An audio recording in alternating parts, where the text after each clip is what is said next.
Bate-papo das 6. Oferecimento Uniscan, diagnóstico por imagem. Rio Doce Radiologia. Unicor. Conquiste e proteja seus bens com a Pagoto Corretora de Seguros e Consórcio. Seguro e consórcio de tudo para todos. Peça sua cotação.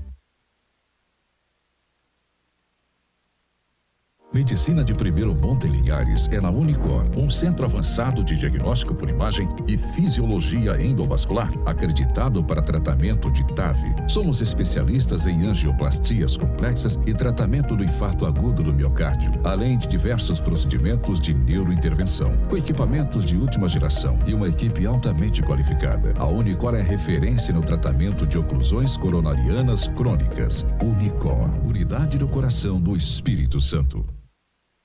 Sua vida é feita de momentos. Momentos em família, momentos de sonhos, momentos de conquistas, momentos de realizações. E para todos os momentos você pode contar com a Pagoto Corretora de Seguros e Consórcio. Há mais de 25 anos, parceira das melhores operadoras de seguro e consórcio do país. Pagoto Corretora de Seguros e Consórcio. Seguro e consórcio de tudo para todos. Centro Linhares. Ligue 3371-2000 e peça a sua cotação.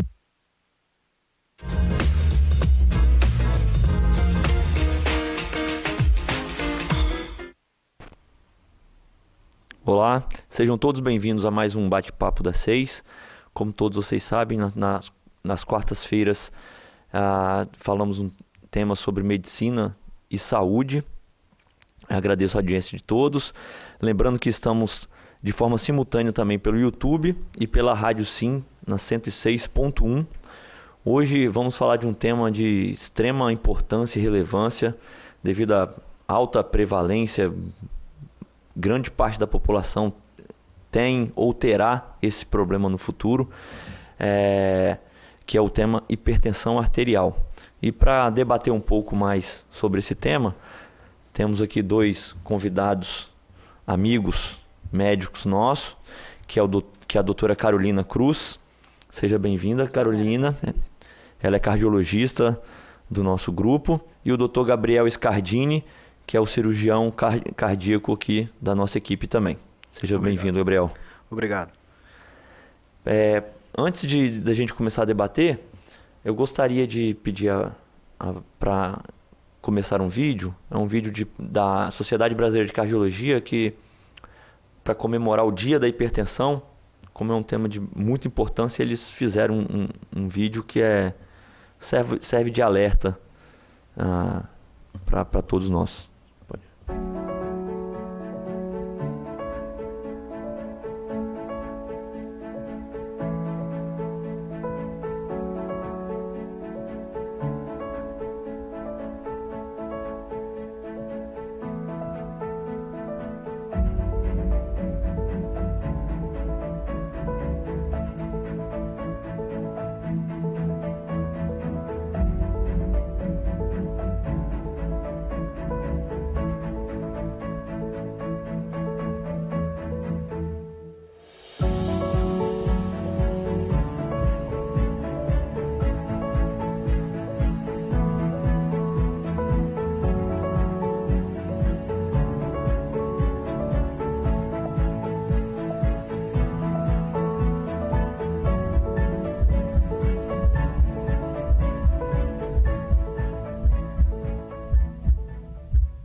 Joia.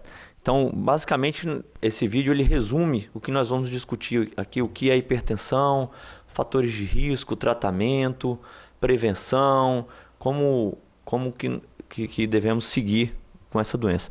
Para começar aqui o nosso bate-papo, vou perguntar ao Gabriel aqui. Gabriel, acho que é interessante, muitas vezes a gente fala o termo hipertensão parece muito simples para a gente. O que é hipertensão? De forma simples e direta para o público. Tá certo.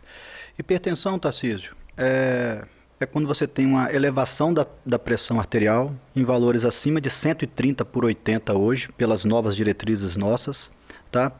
E normalmente quando a gente fala em hipertensão, nós estamos falando em hipertensão essencial, que é dos 30 aos 50 anos de idade normalmente. E existe a hipertensão que pode ser de causas patológicas, em pessoas abaixo de 30 anos e em pessoas acima de 50 anos. Normalmente a hipertensão essencial normalmente é por causa que vai causando um enrijecimento dos vasos, um envelhecimento, e geneticamente isso daí vai se desenvolvendo. Então, quando você tem uma pressão sistólica acima de 130, uma pressão diastólica acima de 80, que ela se perpetua em repouso, né, não é em atividade física, é caracterizado uma hipertensão. Não necessariamente esses valores a gente trata, depende de outros fatores, por exemplo. Mas, basicamente, hipertensão é definida assim. Joia.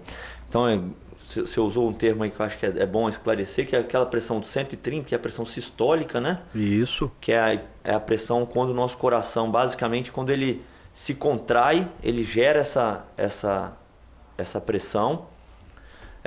E a diastólica, que é a pressão mais baixa, que é o 8 aí que o Gabriel falou, 80, que é a pressão diastólica, que é mais ou menos quando o coração, o sangue tende a voltar para o coração, e essa resistência que temos nos vasos que gera essa pressão.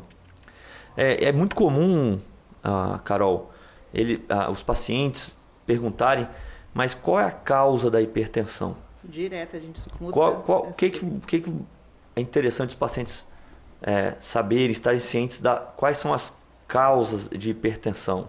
Ótima pergunta. Isso, na verdade, os pacientes perguntam e às vezes eles não sabem que tem origem genética, que a própria forma de vida como eles levam pode alterar a pressão arterial. Então, a gente tem que pensar na genética, nas causas primárias, né? E tem que pensar também como que ele tem levado o hábito de vida no dia a dia. Exercício físico, aumento ou ganho de peso excessivo no decorrer de um tempo menor, isso pode ajudar a aparecer os picos hipertensivos. Gabriel deixou uma deixa boa aqui com relação ao 13/8 hoje em dia, que é o 130/80, né, de pressão. Hoje em dia a gente já considera esses pacientes pré-hipertensos, sim, né? Não necessariamente a gente precisa tratar, a gente tem até 6 meses para tentar melhorar um pouco essa parte de aumento pressórico. Mas o 14/9 ainda, para algumas diretrizes, até para a nossa, já é considerado, sim, a hipertensão verdadeira mesmo. E lembrou também, falando dos pacientes que em idades mais baixas ou até mais elevadas, a gente tem que pensar em alguma outra causa de hipertensão sem ser genética, né? Joia. Resumidamente, a grande maioria é a hipertensão primária, né? Uhum. Que são as causas. E, na verdade, não existe uma causa muito bem definida. É como a Carol falou, são fatores de risco que vão se somando, fatores genéticos, enfim. E tem as causas secundárias, que é a minoria, que a gente tem hoje em dia em torno de 5% dos hipertensos são por causas secundárias, que aí depois nós vamos discutir aqui quais são as principais causas. E, Gabriel, além de causas da hipertensão, é muito comum também, uma dúvida frequente é a questão dos sintomas. Muitos pacientes chegam referindo sintomas. Quais são os sintomas? Tem mesmo sintoma? Ou a maioria? Como que é isso? Ou tem muito mito também por trás disso? A famosa cefaleia, né, Tarcísio? Exato. Todo mundo chega com a cefaleia. Que é a dor exatamente, da a nucalgia. Eu aprendi com um professor antigo que falava assim, se sua pressão está abaixo de 18, essa dor de cabeça sua não é por causa dessa hipertensão. Então, assim, o grande sintoma mesmo da hipertensão, ela não dá sintoma. A grande característica da hipertensão é ela não ter sintomas. E é por isso que é uma das principais doenças hoje que eu considero uma das mais malignas. Né? Uma das principais causas de infarto, principal causa de AVC, principal causa de arritmias. Então, você não precisa ter sintomas para você ter hipertensão arterial. Agora, ao passar dos anos, aquela pessoa sempre com aquela pressão de 15 por 150 por 10, eu gosto de falar sempre a gente fala 15, mas 150 por 100, e constantemente, e aí ele tem um abuso do álcool, ou então ele tem um abuso do final de semana no churrasco, com sal, e aí a pressão vai lá em cima e começa a ter, sim, uma das coisas muito mais comuns é a nucalgia, às vezes náuseas, às vezes pode ter vômitos, às vezes ela pode ter uma tonteira, tá certo? Tudo isso faz parte mas se você me perguntar qual o sintoma mais prevalente, é não ter o sintoma. Isso, a grande maioria dos pacientes são assintomáticos, né? Isso é o mais comum e por isso que ela é tão silenciosa. Como você disse, ela está relacionada... quando temos pacientes com infarto, AVC, praticamente sempre mais da metade serão hipertensos. A respeito desses sintomas, então, cefaleia, como você falou, quando tem picos hipertensivos mais elevados, isso é bom sempre ficar atento. O paciente que está tendo uma cefaleia fora do comum, nunca teve essa dor de cabeça, é importante ficar atento como um sinal, um red flag, né? Um sinal de alerta mesmo para isso. E ser silencioso às vezes é muito preocupante porque não trata. E o que não trata desenvolve. Então a hipertensão acaba, de certa forma, lesionando outros órgãos no decorrer do tempo com um tratamento inefetivo. Então, um tratamento que nem foi começado. E vale lembrar também que o tratamento tem que ser não só medicamentoso, em alguns casos a gente já entra com tratamento medicamentoso já na primeira consulta, dependendo do risco do paciente, do grau que a hipertensão já está, e também o tratamento de mudança do estilo de vida, que a gente tem que pensar nos dois juntos nesse momento para poder tentar ajudar o paciente, né? E com relação a sintomas, igual o Tarcísio falou, a dor de cabeça, que é a cefaleia, a nucalgia, que é a dor atrás da nuca, a gente tem que pensar também a que ponto que a pressão está chegando. Viu que tem essa pressão alta, está sentindo dor de cabeça, isso são coisas que a gente chama de pródromos, é quando a gente já tem algum indício falando com relação a uma urgência hipertensiva, uma crise hipertensiva um pouco mais grave. Nesses casos, o ideal é até procurar o hospital, dependendo do nível que tiver essa hipertensão. Por falar nessa questão dos valores que você falou, Carol, como que é feito o paciente hoje? Ele vai chegar em casa, uma pessoa vai medir a pressão, deu 14/9. Como que é feito o diagnóstico? Assim, só para a população, é uma medida única, tem que fazer várias medidas, o ideal é procurar sempre um cardiologista. Que é a recomendação? A gente já tem protocolos hoje em dia muito bem estabelecidos. Tem a MRPA. O que é a MRPA? É a monitorização residencial da pressão. Tá? A gente consegue combinar com o paciente formas de aferição da pressão. 3 a 2 vezes no dia, dependendo da quantidade de dias, vamos supor, se a gente ia aferir 3 vezes, antes do café, antes do almoço e antes do jantar, pelo menos 5 dias. Uma pressão que varie a média acima de 135/85, lembrando que quando a gente fala 135/85, é o 13,5/8,5, que normalmente a população costuma falar, é uma forma mais fácil deles entenderem. Então, a gente consegue pegar uma pressão alta. Então, o ideal é, a partir do momento que tiver mantendo essa média, que é uma somatória de tudo, divide, vá ao cardiologista que provavelmente sua pressão pode estar ficando alta e a gente já tem que começar o tratamento nesses casos. Gabriel, a Carol falou da questão da MRPA, tem outras formas de fazer o diagnóstico. Acho que é interessante também explicar ao público como é feito, como que é a orientação de se medir uma pressão. Eu posso fazer deitado a pressão, Perfeito. Ou é só sentado, eu tenho que estar com a bexiga cheia, vazia, como que é isso aí? Perfeito, Tarcísio. Primeiramente, gostaria de frisar isso, que antigamente, pelas nossas diretrizes, não se aceitava que se o paciente medisse em casa e trazer para a gente como a gente dá um diagnóstico de hipertensão.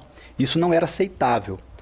Nesse último ano, saiu pela diretriz e hoje se aceita-se isso, mas por causa da pandemia, aquela coisa daquela relação, por causa da pandemia, o médico pode tentar dar um diagnóstico de hipertensão, de ter até atendimento online.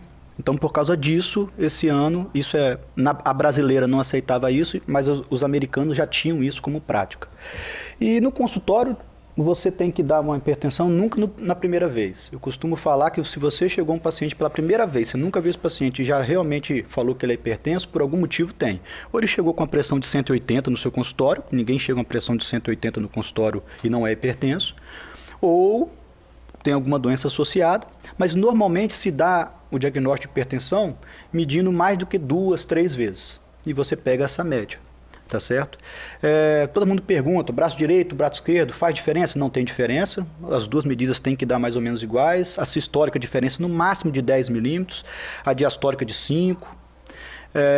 Em relação a medir pressão, isso é fantástico. Direto a gente pega até nas nossas UTIs, às vezes o técnico, o enfermeiro ou até mesmo um colega, oh, rapaz, o paciente está hipotenso, quando você vai ver o paciente está virado de lado com o braço para cima e o manguito acima do coração. Então a pressão vai estar lá embaixo. Então assim, qual que é a forma correta de você medir uma pressão? A pessoa tem que estar em repouso, pelo menos 30 minutos, se tiver feito atividade física, se tiver ingerido café, Red Bull, qualquer tipo de energético, Guaraná, tem que esperar 30 minutos, cigarro, não pode estar com a bexiga cheia, não pode estar com dor, Então, como que é feito? A pessoa senta com as duas pernas no chão, não pode estar com as pernas cruzadas, não pode estar falando, perguntando, chamando atenção de filho, aquelas coisas todas que tem em casa. Então, você vai apoiar a mão, a palma da mão virada para cima e o braço tem que ficar na altura do coração. Eu chamo muita atenção, tem medidores de punho. Então, esse medidor de punho, normalmente nós temos que colocar travesseiros para poder deixar o punho na altura do coração. Eu sempre recomendo que é mais fácil você ter o aparelho realmente de braço, lembrando que existem as medidas dos braços, que você tem que colocar e deixando normalmente 2 a 3 centímetros da fossa cubital, que é aqui a dobradura aqui do braço. Colocar, sempre ver a distância do braço. Daquelas pessoas que têm um braço mais gordinho, nós temos que ter um manguito 20 a 30% maior. Então não é o mesmo manguito que a gente usa para todo mundo. Então tudo isso, doutor Tarcísio, faz muita diferença. Muita diferença. E uma das causas mais comuns que a gente pega no consultório é gente jovem, chegando, tô hipertenso, tô passando mal, e na verdade não é isso. Na verdade não está se medindo a pressão direito, não está sabendo como que faz isso. E lembrando que os próprios aparelhos têm que ser calibrados, né? Pelo Inmetro tem que ser calibrado, e isso também é importante frisar também. Então o Gabriel já falou aí uma série de fatores que a gente praticamente chega no consultório, às vezes a gente explica ao paciente que ele não é hipertenso. Por quê? Mediu com o aparelho algumas vezes descalibrado, ou mediu no pulso de forma errada. Como ele disse, não é que o de pulso é contraindicado, pode medir. Se puder optar pelo de braço, o automático de braço, é melhor, é mais validado, vamos dizer assim. E outra coisa que é muito comum é o paciente medir. Geralmente os pacientes medem pressão quando eles estão ou com raiva, ou estressados, ou com dor. Não é que essa pressão não serve, mas para se considerar um paciente hipertenso, é um paciente que ele tem que estar tranquilo, em repouso. Exato. Como você disse, com todas essas características, a forma de medir, não é medir deitado, nem brigando, nem estressado. Muito comum, medicina do trabalho, mandar paciente pra gente que está paciente trabalhando, e aí chega no ambulatório da empresa e foi medir a pressão e geralmente o trabalhador está estressado, está cansado, e não é a forma ideal. Obviamente que serve de triagem, mas não é uma forma para diagnosticar. Eu chamo a atenção também que pacientes que já são hipertensos às vezes ligam pra gente e falam: doutor, minha pressão está 15, eu tenho que ir para o hospital? Isso é uma coisa. Eu confesso que eu nunca vi uma pessoa com 15, com 150 de sistólica, com 160 de sistólica, com algum problema ou com algum... Exato, isso é importante destacar. Exatamente. A pessoa, qual que é o problema dessa pessoa ter essa pressão? É ao longo dos anos. Ao longo dos anos ela vai afetar o coração, o rim, a retina, enfim. Agora, pressão que nós devemos ficar atento e ter medo são pressões acima de 180, pressão acima de 200, são pressões que geram umas urgências hipertensivas, que pode gerar um infarto, que pode gerar uma AVC, que pode gerar uma dissecção de aorta, que pode ter até a pessoa pode ficar um pouco com a consciência um pouco reduzida, confusa. Né? Confusa, exatamente. Desculpe, fugiu a palavra. Exatamente. O tema aqui é bem amplo, hipertensão é bem gostoso de conversar. Já acabamos aqui, já chegou o final do nosso primeiro bloco.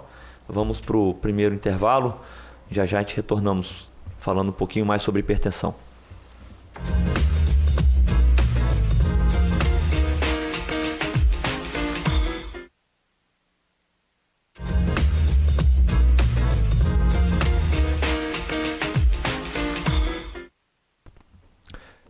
Sejam bem-vindos ao nosso segundo bloco. Hoje estamos falando sobre um tema muito importante, que é a hipertensão, um tema que muito vasto. A gente tenta discutir aqui em 1 hora, mas é impossível discutir isso em 1 hora. Estamos aqui com a doutora Carolina e com o doutor Gabriel. Eu acho que é importante, né, Carol, falar um pouco sobre... A gente falou sobre causas da hipertensão. Quais são os fatores de risco que devemos nos preocupar para prevenir a hipertensão? Obviamente que a gente não vai conseguir sempre prevenir, mas pelo menos para diminuir talvez a gravidade dessa hipertensão, Sim. Pelo menos. Então, fatores de risco, hoje eu considero um dos principais a obesidade em si. É um tema até meio polêmico a gente falar de obesidade hoje em dia, mas a gente vê que os IMCs, que é o índice de massa corporal acima de 30, a tendência é, com o tempo, sim, o paciente começar a apresentar alguns picos pressóricos. E o que a gente faz, de repente, para tentar pensar em reduzir um pouco o ganho de peso, principalmente num curto período de tempo? Porque a gente fala esse curto período de tempo, porque tudo que é adaptável muito rápido no nosso organismo, ele tenta fazer um efeito rebote. Então, ele tenta fazer alguma coisa para tentar compensar aquele ganho de peso. E a hipertensão entra nisso aí. Então, exercícios físicos, principalmente falando de exercícios aeróbicos. O que é o aeróbico? Corrida, bicicleta, são exercícios que envolvam, sim, uma queima maior. Os exercícios resistidos, que são a musculação, entre outros, ajudam também, mas o aeróbico é o principal, tanto para a parte de hipertensão, quanto para a parte de perda de peso, né? Então, a gente conseguindo alcançar uma perda de peso de 5% até 10% em alguns casos, a gente já consegue regularizar essa pressão. Não que o paciente vai deixar de ser hipertenso, mas vamos supor, ele está tomando alguma medicação, a tendência é a gente conseguir controlar essa hipertensão com a medicação, que às vezes coisa que a gente nem consegue com a hipertensão. E aí a gente tem que tentar ficar passando medicações em cima de medicações, chega a ser até parecendo uma hipertensão resistente. E às vezes não é. É só uma adesão não muito bem feita, tanto do tratamento medicamentoso quanto do tratamento não medicamentoso, que é isso, a perda de peso, exercícios, tentar melhorar a qualidade de vida. Outra coisa também é o tabagismo, que também é polêmico, que alguns locais falam que o tabagismo não interfere diretamente na pressão, mas ele interfere no enrijecimento das artérias e com isso faz com que a gente tenha hipertensão futuramente. Perda da gordura abdominal também, isso é um dos fatores de risco principais. A gente vê aquela pessoa magrinha que às vezes tem a barriga um pouquinho mais avantajada, isso é normalmente gordura visceral.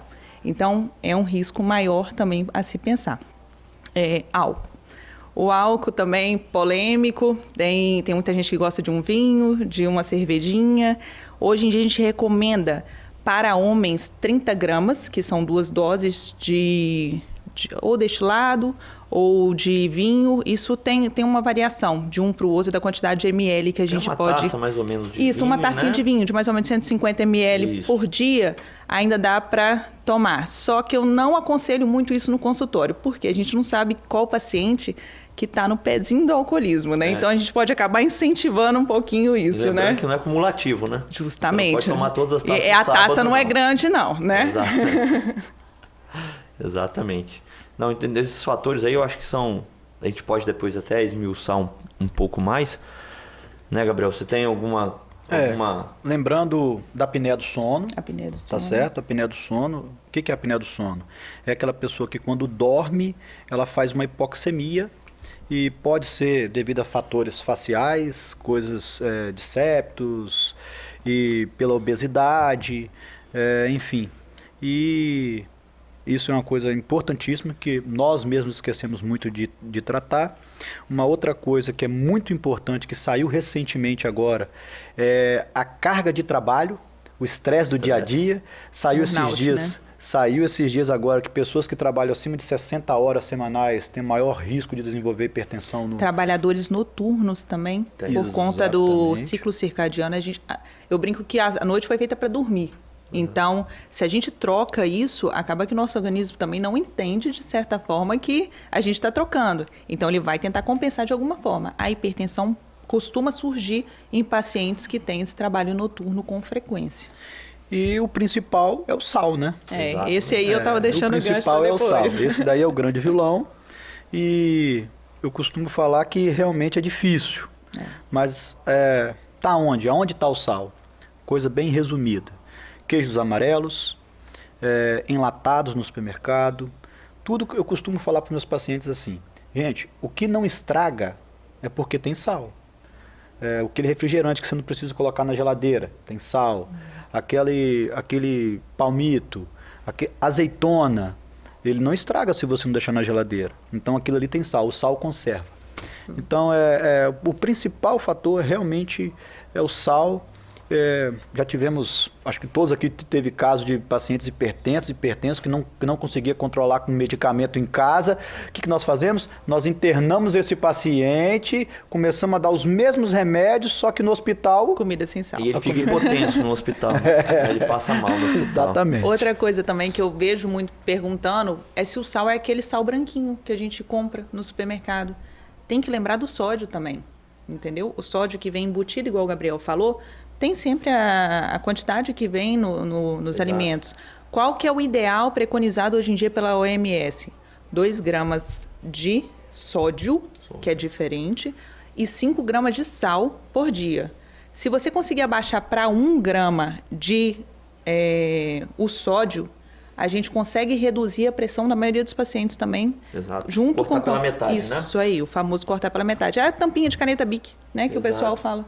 É um sachêzinho daquele que... menorzinho. E um dado interessante, isso por dia, o brasileiro, ele consome cerca do dobro do máximo permitido, que é esse que a Carol falou, em torno de 5 gramas de sal, né, do sal, não do sódio.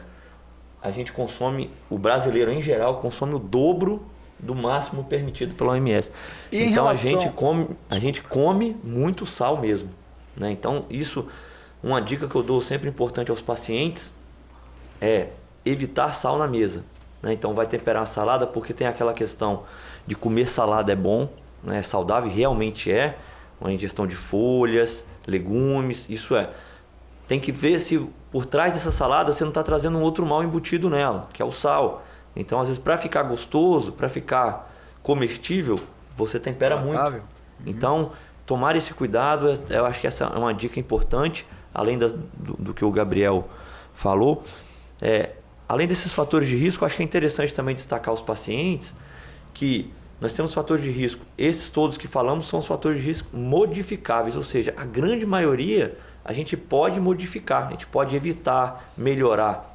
E existem os que não são modificáveis, que são basicamente 3, que é a genética, paciente que é pai, mãe, tio hipertenso, que é a questão da raça e a idade, né? Então a gente sabe que no decorrer das décadas a incidência aumenta de hipertensão, a raça negra tem um pouco maior de incidência de hipertensão e familiares que são hipertensos, provavelmente você vai ter uma chance maior. Mas eu falo, nesses casos é o caso onde você deve mais seguir ainda. Então, um paciente que tem familiares hipertensos, que está chegando numa certa idade, né? que é da raça negra, a raça negra é uma discreta coisa pouca a mais. Então, nesses casos, tem que se dedicar ainda mais a se alimentar bem, controlar o peso, atividade física, né? Você falou dos idosos, no caso, 30% mais ou menos da população tem o diagnóstico de hipertensão e não sabe antes dos 60 anos. Depois dos 60 isso dobra. Então, e ficam sem tratamento, né? O problema todo é esse, é o que o Gabriel tinha falado no início. O paciente é assintomático, ele vai chegar para você e você vai descobrir talvez que ele é hipertenso. Nem ele sabe. E ele está levando a vida daquele jeito no decorrer do tempo. Agora, idoso, a gente abre um pouquinho mais a exceção para manter uma hipertensão mais permissiva, que a gente fala hoje em dia. Exato. Não adianta a gente querer no idoso uma pressão otimizada, abaixo de 12/8, que é o 120/80, porque ele não vai conseguir. Por que ele não vai conseguir? A forma como o organismo dele já lida com a pressão é diferente, as artérias estão mais rígidas. Não adianta a gente querer chegar numa pressão mais baixa para eles, que eles vão sentir sintomas, eles vão começar a ter desmaio, vão começar a passar mal, vão ter sudorese. Então, nem todo mundo, o tratamento de repente que é para o vizinho, não é para o outro que está ali no meu consultório.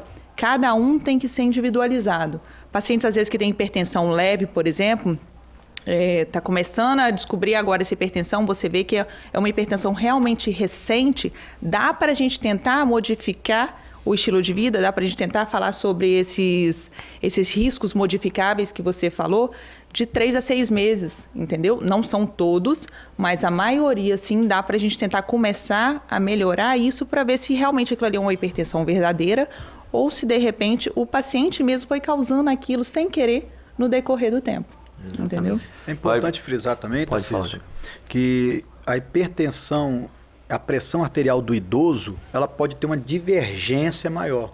Então, eu de vez em quando, eu pego muito paciente preocupado no consultório, doutor, minha pressão deu 15/5. A diferença está muito grande.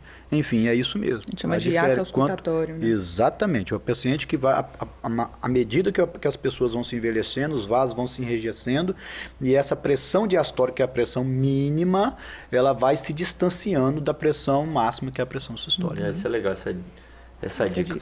Ô, Gabriel, por falar isso que você está falando aí agora, vamos falar um pouquinho sobre todo paciente que chega no seu consultório. A Carol já até deu uma pincelada nisso também. Você trata da mesma forma a hipertensão? Então o paciente chegou lá, ele é hipertenso. E aí, o que você faz? Qual é a sua abordagem para o paciente? Tarcísio, depois que nós chegamos a um diagnóstico de hipertensão arterial, é recomendado a gente tentar fazer a mudança do estilo de vida. Mas vamos ser muito francos, isso é muito difícil. Eu considero que é a coisa mais difícil. Você pedir uma pessoa para não ter um hábito de caminhar, e ela de repente passar a fazer caminhadas, porque não adianta você caminhar uma vez na semana. Você tem que ter um hábito, você tem que caminhar 50 minutos, mas tem que ser todos os dias, é sábado, é domingo. Então assim, eu costumo falar que se você tiver 2 filas assim, para o paciente, você vai se tratar fazendo dieta, atividade física, ou você quer tomar um remedinho? Ixi, a fila do remédio vai ser gigantesca. É muito mais fácil. E outra coisa que eu chamo a atenção é que muitas das vezes a gente fica demorando, a gente fica retardando um tratamento para esse paciente. Então, hoje em dia nós temos medicamentos muito seguros e importantíssimo que o paciente fica com a pressão mais controlada. Uhum. Então, hoje em dia, sim, a maioria das vezes eu prefiro entrar com medicação porque você consegue controlar essa pressão de uma maneira mais rápida e lembrando que a grande maioria não consegue manter o peso, não consegue fazer uma dieta. Excelente isso que o Gabriel falou, porque a gente sabe, hoje em dia, que nem todos os pacientes vão aderir realmente a isso que você está falando, que é modificar a vida totalmente. Que tem pacientes que chegam no sedentarismo e que sabem que tem uma certa dificuldade, seja por trabalho, seja como a carga, como você tem levado o seu trabalho. É difícil, às vezes, introduzir uma atividade física, introduzir uma alimentação melhor. Eu tenho alguns pacientes até que são caminhoneiros, por exemplo. Querendo ou não, na estrada é muito mais difícil você manter uma dieta. A não ser que você pegue leve, mas uma semana, por exemplo, viajando, você não consegue manter aquele ritmo, não consegue fazer exercício. Então, assim, consegue adaptar? Você vai conseguir seguir esse ritmo? Vai virar um hábito? Se sim, vamos tentar controlar, então, assim. Se não, tratamento medicamentoso vai ter que ser um adjuvante aí para poder começar a tentar baixar essa pressão arterial. Na verdade, temos que individualizar, né? Isso Por aí. isso eu acho que é o grande segredo da hipertensão. Não existe uma fórmula. Acho que o paciente às vezes chega no nosso consultório esperando uma receita de bolo, né, que está prontinha, e não. Cada paciente é de uma forma, tem uma característica, então tem que ter calma, paciência. Hipertensão foi feito para tratar com calma, não é uma urgência. Tem os casos de urgência, mas são raros. Aí hospital, né? Exatamente. Vamos chegando aqui ao final do nosso segundo bloco. Já retornamos.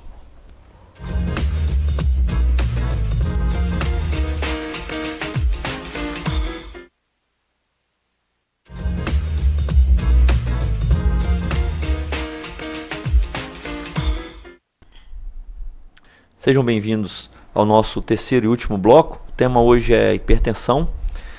Vamos aqui para uma pergunta que chegou aqui de um telespectador. É a dona Inês.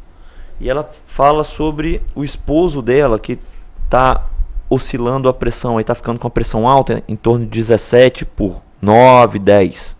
e ela gostaria de orientação. Ela fala que ele não tem sintomas, apenas irritação, ele tem 62 anos e não é sedentário. Qual a orientação que você daria para dona Inês e para o marido dela? Procurar Gabriel? o cardiologista o mais rápido possível. Primeiro ele vai ser feita uma consulta cardiológica, provavelmente esse senhor é hipertenso e provavelmente deve receber medicação antihipertensiva para poder diminuir o risco desse senhor evoluir com algumas complicações. Então, antes de mais nada, temos que ver se essas medições estão corretas, conforme nós colocamos. Nós temos que ver se ele está medindo essa pressão, em que horário, como que está medindo isso. Mas, de antemão, para ela, procure um cardiologista. Essa é a principal mensagem, que provavelmente é um paciente hipertenso, que provavelmente pode ter algumas complicações um pouco mais para frente. E para destacar isso aqui, obrigado, dona Inês, pela pergunta, porque dá para discutir uma série de coisas. Ele tem 62 anos, eu não sei se ele já é hipertenso, ela não disse aqui, mas vamos supor que ele não seja e não sabia ser. Provavelmente, como você disse, a faixa etária da hipertensão é em torno de entre 30 e 50 anos, ou seja, ele já deve ser hipertenso há pelo menos 10 anos. E se não for, nós temos que investigar a hipertensão secundária. Isso é um tema que daqui a pouco a gente pode até fazer um outro breve comentário sobre isso, que é importante. Mas aproveitando a pergunta, eu acho que perguntar para a Carol. Carol, esse paciente vai chegar amanhã no seu consultório, quais exames que a gente solicitaria para um paciente hipertenso como primeira consulta? Tarcísio, isso é muito individualizado, mas tem os exames cardiológicos que a gente pode solicitar. O ecocardiograma, por exemplo, é um exame que dá para elucidar muita coisa, dá para ver se o coração já está sofrendo as alterações relacionadas à pressão, que é a hipertrofia, por exemplo. O exame de mapa, que é a monitorização que a gente manda para casa com um aparelhinho que tem o protocolo também que o médico lauda no final das contas. Por que o mapa é interessante nesses casos? Para a gente diferenciar se aquilo ali é uma hipertensão mesmo ou se é uma hipertensão mascarada, uma hipertensão do jaleco branco, que também é um fato que a gente nem conversou muito aqui, mas isso acontece direto no consultório. O paciente às vezes está nervoso, está de frente com o médico. Cerca de 20% a incidência, é muito alta. Isso aí. Então, o mapa dá para a gente poder diferenciar isso. A mascarada também, quando o paciente chega com uma pressão de 11/7, a esposa às vezes está do lado falando assim, doutora, fique 17, por exemplo, igual a senhora Inês, 17/9 o tempo inteiro, e aqui no seu consultório está 11/7. Então, isso pode ser uma hipertensão mascarada, é uma hipertensão que quando está num nível de estresse, está com o médico ali na frente, ele fica tranquilo, então a pressão tende a baixar. Então, o mapa serve para poder auxiliar nisso. O teste ergométrico também, que é o teste da esteira, para a gente poder avaliar a curva tensional, como que ela está comportando durante o exercício. O teste, além disso, a gente consegue pegar outras coisas, arritmia, dá para a gente poder ver se tem alguma isquemia. A hipertensão pode gerar isquemia futuramente. Exames de sangue também, a parte de colesterol, a gente consegue ter noção se tem uma hipertensão associada também a uma diabetes, por exemplo, que não foi descoberta, que os dois juntos, eu sempre falo que potencializa e piora ainda mais o risco do paciente, né? E os exames de sangue também pode pegar algumas hipertensões secundárias, partes de problema adrenal, né, que é a glândula acima do rim, dá para a gente poder ter noção com feocromocitoma, por exemplo, que é um dos responsáveis também por hipertensão secundária, parte de tireoide, muito comum no consultório, o descontrole pressórico, às vezes, por conta de problema tireoidiano, entendeu? Acho que é isso aí. Gabriel, pegando esse gancho da Carol, a gente falou que de tudo que a gente está falando até agora, ela representa cerca de 95% dos casos da hipertensão, são hipertensão que a gente chama de primária, hipertensão essencial. Então, 95% dos pacientes estão dentro desse grupo. Existe um grupo pequeno, 5%, que quando vamos suspeitar, um breve resumo, é lógico, isso é um livro, né? Mas um breve resumo, assim, para um paciente até mesmo estar em casa, um familiar, como que ele deve desconfiar de alguma doença? Quais são essas doenças? Paciente abaixo dos 30 anos e acima dos 50 anos, aquela pressão que está discrepante, aquela pressão muito alta, costumo falar que tem algo errado. 200, um jovem de 20 e poucos anos com 200 num braço, no outro braço a pressão está normal. Então, isso tudo fala a favor. Quais são isso? Existem várias doenças, coarctação de aorta, uma das principais, o hiperaldosteronismo primário, que é muito comum isso. Você faz o exame, está lá o potássio baixo e aqui o médico, a gente não costuma fazer esse diagnóstico.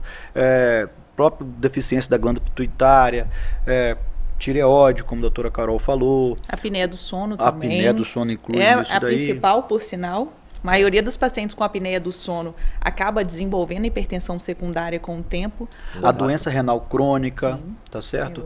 A estenose de artéria renal.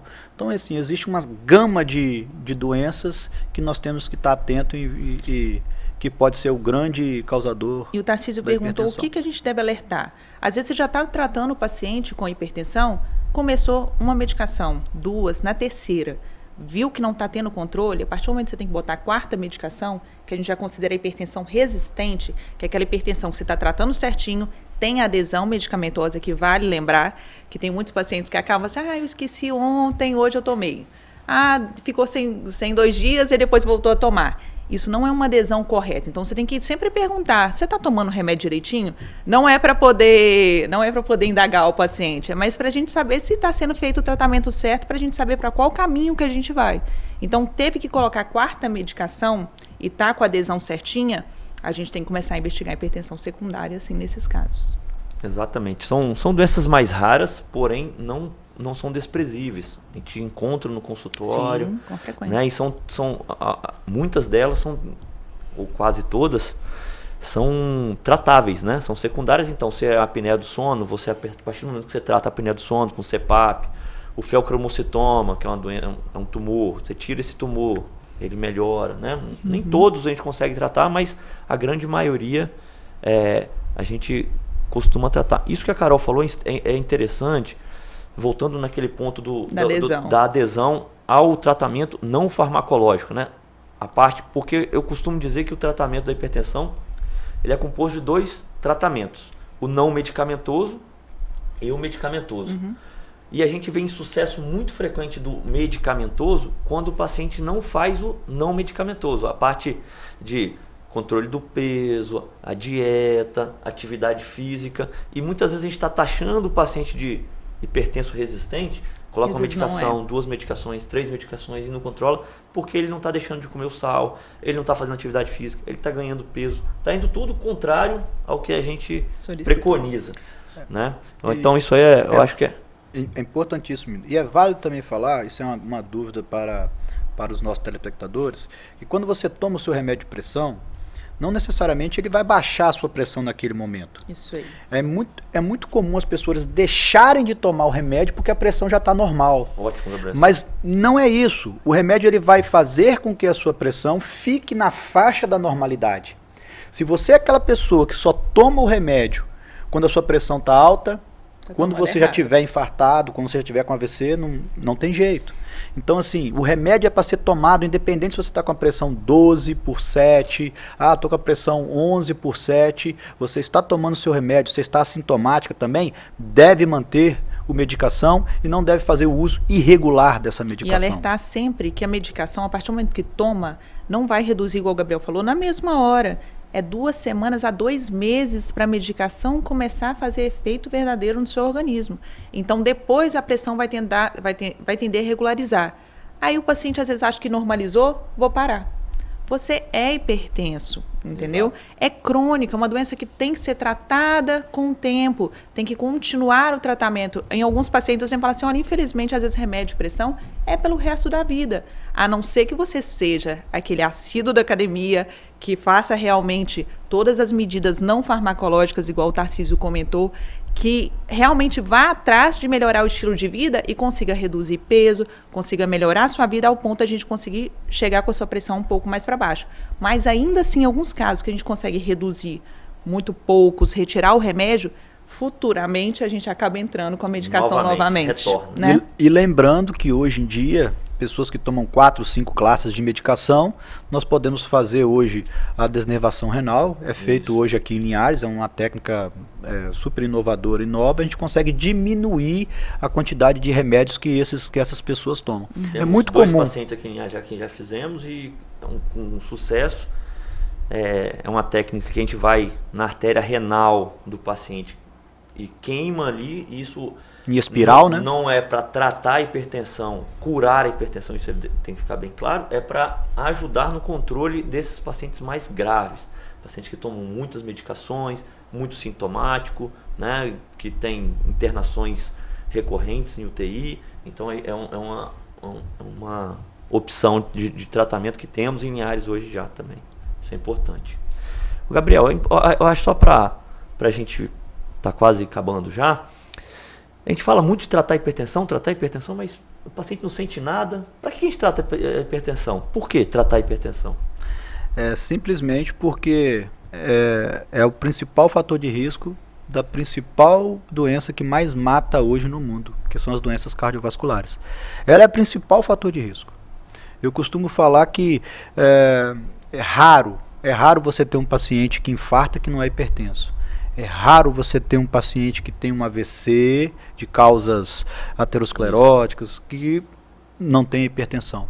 Então, talvez vocês tenham isso em casa e o paciente não está tratando, ou talvez porque vocês não tenham buscado isso, não tenham procurado ajuda nisso. Mas, normalmente, a hipertensão, nós temos um primo, um familiar, um tio, que está sempre do nosso lado ali, e às vezes ele não sabe. A hipertensão, assim como a diabetes, é uma bomba relógio. Agora ela não mostra sintomas, mas quando ela mostrar os sintomas, torna o paciente incapacitante. Ele passa a não conseguir fazer o trabalho, em alguns casos o AVC, por exemplo, ele tem que parar tudo o que ele está fazendo, porque infelizmente ele não vai conseguir andar mais, né? Ele vai ter que parar a vida dele por conta dos riscos que a hipertensão naquele passado, que poderia ter sido corrigida, não foi e causou o futuro, que é o infarto, o AVC, doenças cardiovasculares, igual o Gabriel falou. E quanto mais cedo a gente conseguir esse controle, menor o risco lá no futuro de apresentar alguma alteração igual essa.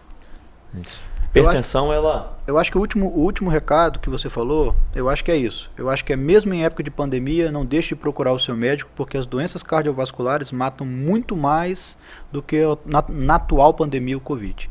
Eu acho que esse é o grande recado hoje do nosso bate-papo. A hipertensão, eu sempre explico aos pacientes que é um investimento futuro, né? Você trata hoje para ter um lucro lá daqui a 20 anos. Exato. Então isso é importante pensar, porque a gente não sente nada, não tem lógica, né? Muitos pacientes não entendem por que eu vou tomar remédio por uma doença que eu não sinto nada. Além do infarto, do AVC, são os pacientes na hemodiálise. Se você for na hemodiálise, é raro o paciente que faz diálise que não é hipertenso. Então tem que se cuidar, tá? Então esse tema é muito amplo, a gente sempre gosta de falar bastante desse tema, mas está chegando ao fim o programa. Gostaria de agradecer a todos pela audiência, agradecer a doutora Carolina pela presença. Eu que agradeço, tá?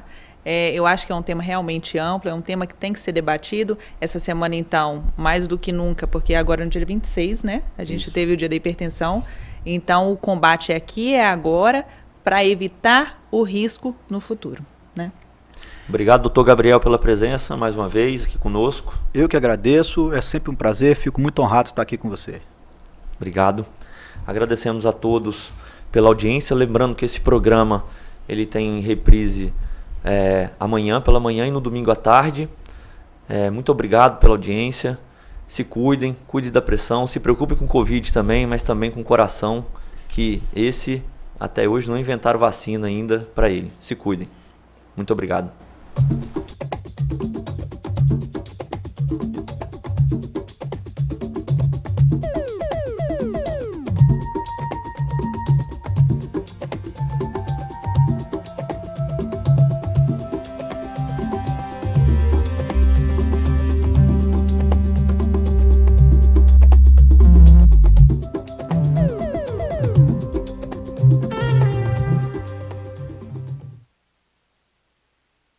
Bate-papo das 6. Oferecimento Uniscan, diagnóstico por imagem.